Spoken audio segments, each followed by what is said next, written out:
Down emergency. Hour number 3, straight ahead. Good show. Spread the links today. All right. While the mainstream media lies to you about the news that's currently breaking, we're going to tell you the truth about the news that's coming. Thank you again so much for joining us. It was said, and Project Veritas got the documents. Right before they did, I could see that WEF bragged about it 2 years ago. They said, when we're done with the COVID first rollout, we're going to do new lockdowns and cut energy off and say it's to save the earth to make you poor and drive you into insolvency. And so now, breaking today, fact check, Biden says to declare a national climate emergency. There's a video of him at the Grand Canyon saying, that's out of WRAL TV. National editorial, Biden says he's practically declared a climate emergency. Goal 13, take urgent action to combat climate change and its impacts. Cut up all our resources. The UN trying to kill us, not just from deadly viruses. Al Gore proposes mass surveillance to find climate change culprits. FEMA administrator says extreme weather is going to be our new normal. Look at this one, hockey stick. Climate fraud scientist says Joe Biden's Build Back Broke bill will prevent tornadoes. FEMA administrator says extreme weather is going to be our new normal because of climate change. CIA director on the geopolitical risk of climate geoengineering, which they're doing. Try to reduce the activism of the UK. Lexical creativity and reframing the context of climate change. Scientists suggest, New York Post, eating human flesh to fight climate change. Debase yourself. Eat the bugs. Human engineering and the climate change makes you allergic via shots from the alpha gal to beef and other red meat. Emissions foundering lockdown. Let's keep it that way. WEF. On and on. HR 794, Climate Emergency Act, which you're trying to bring back right now. When I talked about it months ago, weeks ago, the corporate media attacked and said I was insane. How climate lockdowns became the new battleground for conspiracy-driven protest movement. NBC News just a few weeks ago saying it doesn't exist, and now Biden is set to announce it. I'll be covering all this and more of the criminals. Do all this in live time. So, the next hour and 55 minutes after break, or 54 minutes, you're going to see the Andrew Tate interview. It's also going to be posted in full at band.video and INFOWARS.com. And so you can share it there. It'll be posted very, very soon to the front page of INFOWARS. Will this interview save the world? No. But is it another powerful punch in the fight? Yes. And you decide how powerful that punch is. In fact, it just went live. Alex Jones interviews Andrew Tate in new explosive must-see interview. This will break the matrix. Start your engines, just like you did last Friday. When I said the climate lockdowns are coming and the COVID lockdowns are coming, and they're planning it all. Let's get ahead of it. And then they still announced it. They announced the climate lockdowns, and they announced the COVID garbage. But the people now aren't going to sit here and accept each phase of the lie. But there's not just evil in the universe. There's good as well. So I salute the crew. It's been very stressful the last 24 hours here, 48 hours. I want to salute the sponsors, everybody. I want to encourage you to go to InfoWarsStore.com and get the flash sale on X3 and Vitamin Mineral Fusion 40% off and being independent because they can't be pushed around and controlled. If they don't have men in the way, the globalists are going to roll over us. They want us all miserable on antidepressants, eating the bugs, watching the TV shows. Because then when something happens down the street that's not supposed to happen, we don't care. That's all war ever is, and life is war.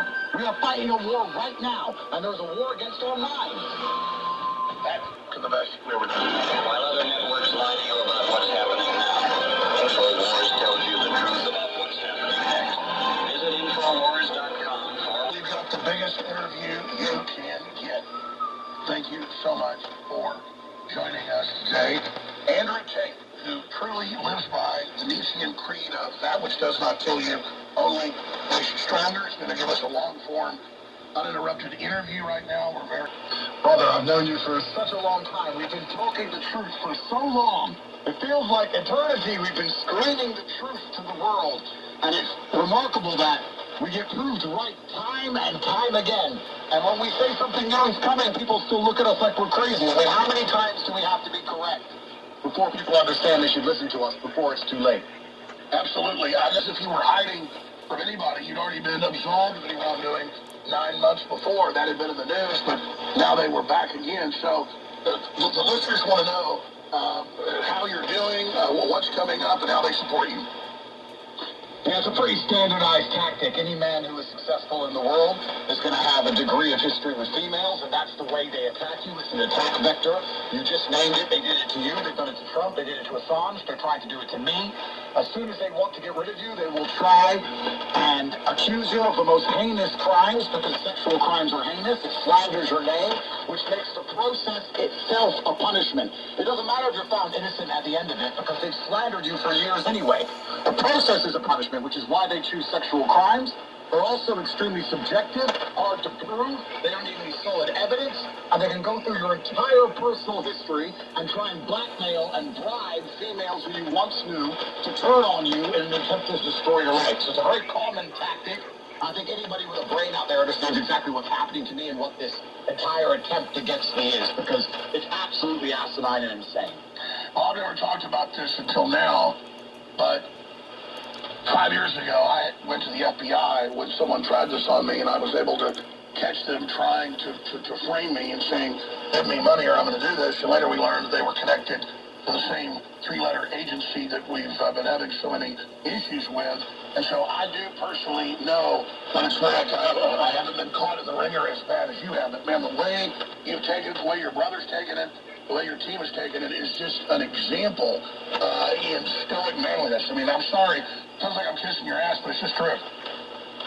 Yeah, I mean, absolutely. And it is scary, the fact that 2,000 women who I've known throughout my life, I'm 36 years old, 2,000 women were called and effectively offered bribes to turn on me. Effectively it was, if you have a negative story by Andrew Tate, you'll get paid money. That's a bribe. They tried to bribe 2,000 women who know me, and they still couldn't manage to put together any kind of coherent case. They're so desperate for a case, the 2 victims they've identified have That's the repeatedly government. said on camera, we are not victims. Candace Owens actually did a fantastic breakdown. Anyone who's interested in my case can do a full breakdown. Candace did it, and it shows everything. There's no victims, and they can't find anybody to turn on me. And it's crazy. I spent 3 months in jail, in a Romanian jail, which is not anything like a Western jail. It's truly a form of torture. And I sat there 5 months locked in my house. And all I can do is take it as a test from God and do my very best to be an example and show the world that when you truly stand up and truly try and inspire people to be anything more than slaves, they're going to come for you and they're going to attempt to destroy you. These people are merciless. They're merciless. They're genuinely evil. I was sitting in a jail cell suffering from what? For what? To protect who? They don't even have a single victim in the victim list. They don't even have a single woman who could take the stand against me. And they're still going to put all over the news that I'm some sort of terrible person, because the goal is to slander my name regardless of the outcome. And we have to pray that the judicial system in Romania does the right thing and throws all of That this sounds away. about right. Well, when you're famous and successful, women throw themselves at you. But when you're famous, successful, and you're in great shape, and they call that evidence of you abusing a woman, it's ridiculous. It is ridiculous, and it's just weaponized virtue. The problem they're having is that we're telling the truth, and we're repeatedly telling the truth, and we have morals and we have standards, and we're standing up for what we know is right, and we're standing up for God, and we're doing the right thing. So how do they attack us? It's very difficult to say we're not principled or intelligent or correct. So instead they have to say we're bad people. So to say somebody's a bad person, what you do is you weaponize a virtue. You say he's misogynistic, or he's homophobic, or you find some virtue and you put it into a bullet and you shoot at them. And it's all just character assassination tactics. They can't say we lie because we tell the truth. And we keep repeatedly being proven telling the truth. So instead they have to assassinate our characters. That is their primary goal and objective. And that's why the process itself is a punishment. I tell you, the BBC, in the 18 months the BBC have been printing about me being a human trafficker, because they've done an article a day, every day for 18 months.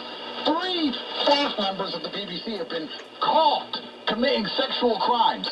3 of their own staff. It's mentioned for a day, maximum 2, and then it goes away. Damn. And here I am 18 months later, still going through the grinder of endless character assassination. It's insane. You're either on their team and they protect you, or you're against them on the side of God and truth, and they're absolutely out to destroy you. Every single thing the MSM say is a f***ing lie, and I apologize for swearing, but it is a lie.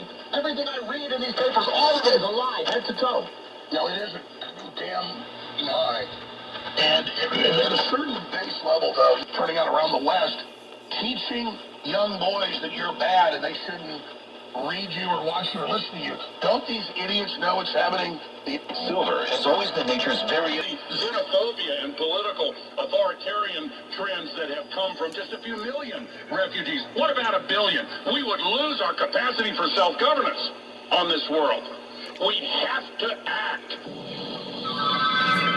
The average young man, on average, gets treated bad by women. The women have been brainwashed. They've been entitled, on average, and they don't know how to stand up for themselves, so they get run over by women, even if they actually still go out and date women. And, my son's a good-looking guy, really smart, has had a lot of girlfriends, but he would get wrapped around the axle with them and have a lot of issues. He's like 21 now, and he has had a huge turnaround. And he was never that bad, but he calls it turnaround himself.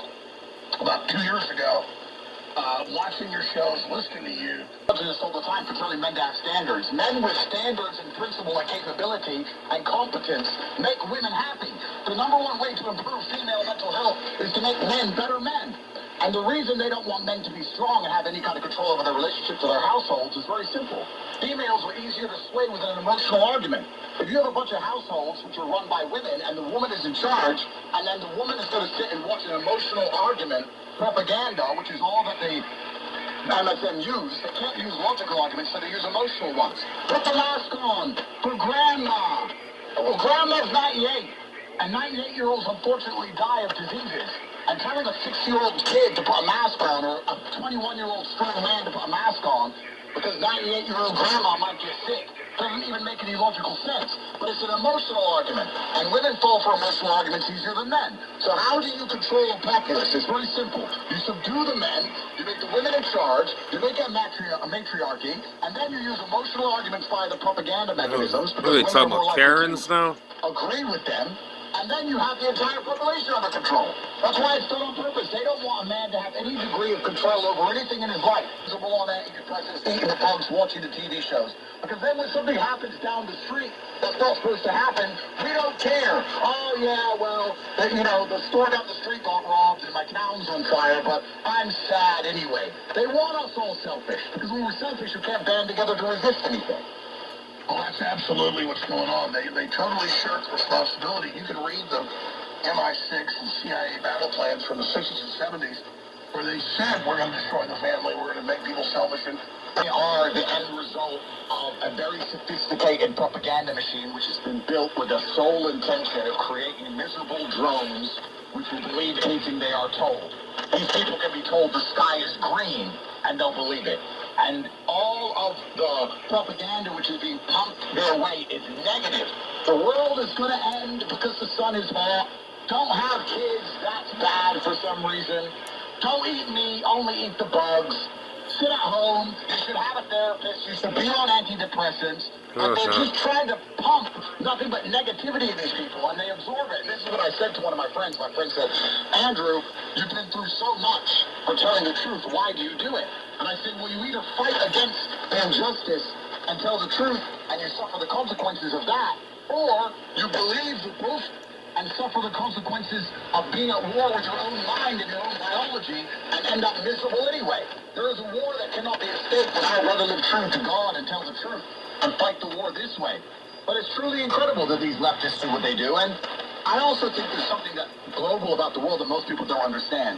The people who are in charge of the planet, who are in charge of global finance, make all the important decisions, and who are in charge of money, they are called globalists for a reason. They have no particular interest in any one country. All they care about is control and maximizing profits. And I don't think many people understand that. For a long time, we've been exploiting the second and third worlds because someone has to lose for another person to win. There's no light without dark. We've been exploiting the second and third world, destroying the societies of America, destroying the societies of Europe, doing whatever they need to do to make endless and forever profit, and they'll simply move to a penthouse in another part of the world. They have no problem to move